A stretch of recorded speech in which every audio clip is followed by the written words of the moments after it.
அன்பிற்குரியவர்களே, இன்றைய நற்செய்தி வாசகத்தில் இயேசுவின் இரக்க குணத்தை நாம் பார்க்கலாம். ஒன்று தன்னுடைய சீடர்களிடமும் மற்றொன்று மக்களிடமும். இயேசு தம் சீடர்களை பணிக்கு அனுப்பினார். இன்று அந்த பணியை முடித்துவிட்டு அவர்கள் திரும்பி வருகிறார்கள். அதை பார்த்த இயேசு அவர்கள் மீது இரக்கத்தை காட்டுகின்றார். அவர்களை வாருங்கள், வந்து இளைப்பாருங்கள் என்று கூறுகின்றார். அதுதான் இரக்க குணம். அதாவது ஒருவரை முழுவதுமாக புரிந்து கொண்டு அவருக்கு உதவுவதுதான் இரக்க குணம். அதனால் தான் இயேசு தம் சீடர்கள் சோர்வடைந்திருக்கிறார்கள், களைப்பாயிருக்கிறார்கள், அவர்களுக்கு இளைப்பாறுதல் தேவை என்பதை புரிந்து அதன்படி நடக்கின்றார்.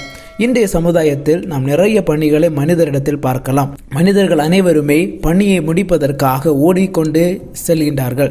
ஏனென்றால் பணி சுமை அதிகம்.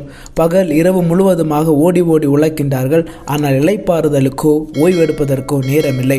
இதனால் ஒரு தனி மனிதன் தன்னுடைய சந்தோஷத்தையும் சிரிப்பையும் இழக்கின்றான். இதை இழக்கின்ற பொழுது உறவுகளிடம் நேரத்தை செலவிடுவதற்கோ அவனால் முடிவதில்லை.